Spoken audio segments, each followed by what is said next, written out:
Hi all, welcome to Blasters Arena. Kerala ബ്ലാസ്റ്റേഴ്സുമായി ബന്ധപ്പെട്ട കുറച്ച് അപ്ഡേറ്റുകൾ നമുക്ക് ലഭിച്ചിട്ടുണ്ട്. അതായത് നമ്മൾ നേരത്തെ ഒരു വീഡിയോ ചെയ്തിരുന്നു. 15 താരങ്ങളുടെ കോൺട്രാക്റ്റ് ഈ മാസത്തോടു കൂടി അവസാനിക്കുകയാണ്. 9 ഇന്ത്യൻ താരങ്ങളുടെ കോൺട്രാക്റ്റ് അവസാനിക്കും.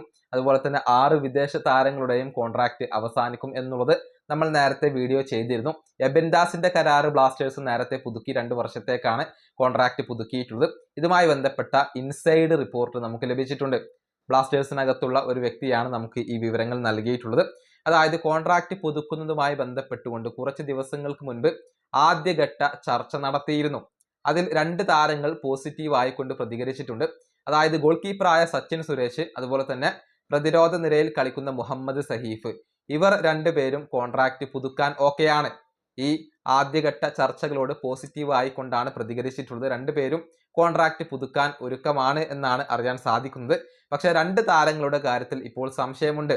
മുഹമ്മദ് അജ്സൽ, നിഹാൽ സുധീഷ്, 2 താരങ്ങളുടെയും കരാർ അവസാനിക്കുകയാണ്.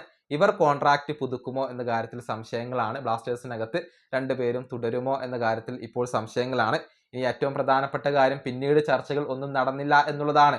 അതായത് ISLന്റെ കാര്യത്തിൽ വ്യക്തതകൾ ലഭിച്ചിട്ടില്ല.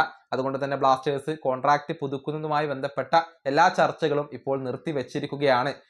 ആദ്യ ഘട്ട ചർച്ച മാത്രമാണ് ഇപ്പോൾ പൂർത്തിയായിട്ടുള്ളത്. പിന്നീട് ചർച്ചകൾ ഒന്നും നടന്നിട്ടില്ല. ഇനിയിപ്പോൾ ISLന്റെ കാര്യത്തിൽ ക്ലാരിറ്റി ലഭിച്ചാൽ മാത്രമാണ് കൂടുതൽ ചർച്ചകൾ നടക്കുകയുള്ളൂ എന്നാണ് ക്ലബിനകത്ത് നിന്ന് നമുക്ക് ലഭിക്കുന്ന ഒരു വിവരം. ഇനി കേരള ബ്ലാസ്റ്റേഴ്സിന്റെ വിദേശ താരങ്ങളായ NDI ഫാളു, അതുപോലെ തന്നെ ഫ്രാഞ്ചു, കരീം ബെനാരിഫ്, ഇവരുടെയെല്ലാം കോൺട്രാക്റ്റ് പുതുക്കാൻ ബ്ലാസ്റ്റേഴ്സിന് താല്പര്യമുണ്ട്. പക്ഷേ ഇതുമായി ബന്ധപ്പെട്ട ചർച്ചകൾ അവർ നടത്തിയിട്ടില്ല. അതിന്റെ തടസ്സം അത് ISL തന്നെയാണ്. ISLന്റെ കാര്യത്തിൽ, ഭാവിയുടെ കാര്യത്തിൽ ഒരു വ്യക്തത ഇപ്പോഴും ലഭിച്ചിട്ടില്ല.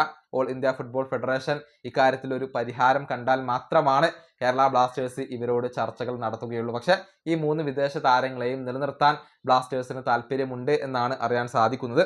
ഏതായാലും ISLന്റെ കാര്യത്തിൽ ഒരു വ്യക്തത നമുക്ക് ലഭിക്കേണ്ടതുണ്ട്. എന്നാൽ മാത്രമാണ് ഇക്കാര്യങ്ങളിലൊക്കെ കൂടുതൽ പുരോഗതി ഉണ്ടാവുകയുള്ളൂ. ഓൾ ഇന്ത്യ ഫുട്ബോൾ ഫെഡറേഷൻ എത്രയും പെട്ടെന്ന് അതിനൊരു പരിഹാരം കാണേണ്ടതുണ്ട്. ജീനിയസ് സ്പോർട്സിന്റെ ബിഡിനോട് ക്ലബ്ബുകൾക്ക് താല്പര്യമില്ല. മറിച്ച് ക്ലബ്ബുകൾ തന്നെ മുന്നിട്ടിറങ്ങി നടത്തുന്ന ഒരു മോഡൽ അവർ പങ്കുവച്ചിരുന്നു. എന്നാൽ അത് ഇതുവരെ ആക്സെപ്റ്റ് ചെയ്യാൻ ഫെഡറേഷൻ തയ്യാറായിട്ടില്ല. ഫെഡറേഷന്റെ ഒരു കടുംപിടുത്തമാണ് ഇപ്പോൾ ISLനെ ഇല്ലാതാക്കിക്കൊണ്ടിരിക്കുന്നത്. ഈ വീഡിയോ അവസാനിപ്പിക്കുന്നു. അടുത്തൊരു വീഡിയോ കാണാം.